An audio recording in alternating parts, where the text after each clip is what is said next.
नमस्कार, आप सभी का एक बार फिर से स्वागत है हमारे चैनल भक्ति ज्ञान में। आप सभी को अपरा एकादशी की हार्दिक शुभकामनाएं।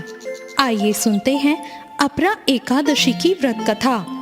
युधिष्ठिर कहते हैं, हे भगवान, ज्येष्ठ कृष्ण एकादशी का क्या नाम है और उसका क्या महात्म है, कृपा कर हमसे कहिए।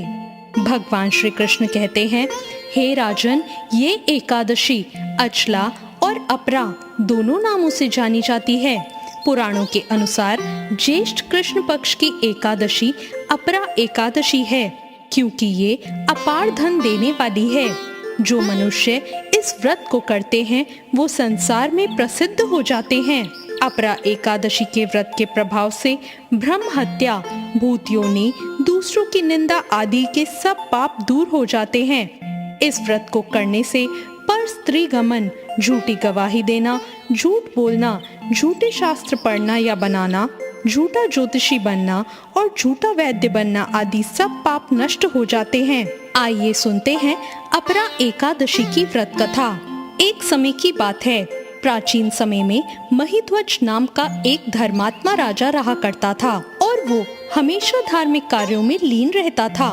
उसका एक छोटा भाई था जिसका नाम था वज्रध्वज। वो बहुत ही क्रूर और अधर्मी था। छोटा भाई वज्रध्वज महिध्वज से द्वेष रखता था और उसे मारना चाहता था। उसे मारकर वो खुद राजा बनना चाहता था। एक दिन रात में मौका पाकर वज्रध्वज ने अपने बड़े भाई की हत्या कर दी।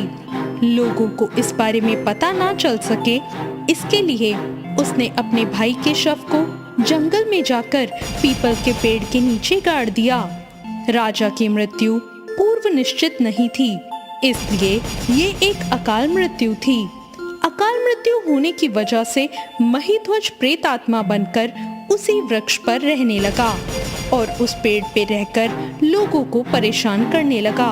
एक बार धौम्य नामक ऋषि उस वृक्ष के पास से गुजर रहे थे।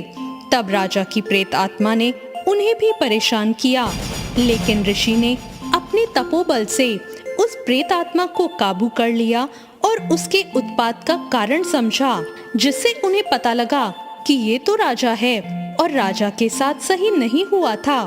इसके बाद उन्होंने उस आत्मा को पीपल के पेड़ से उतारा और परलोक विद्या के बारे में बताया।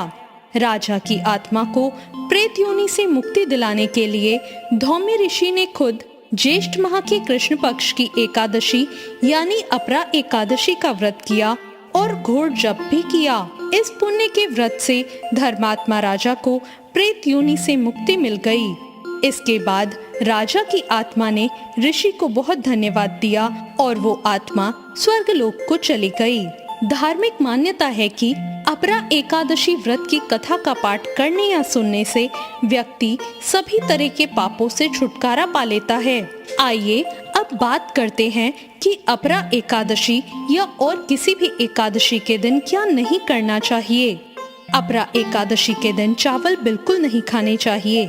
ऐसा माना जाता है कि एकादशी पर चावल खाने वाले व्यक्ति को अगला जन्म रेंगने वाले जीव की योनि में भुगतना पड़ता है।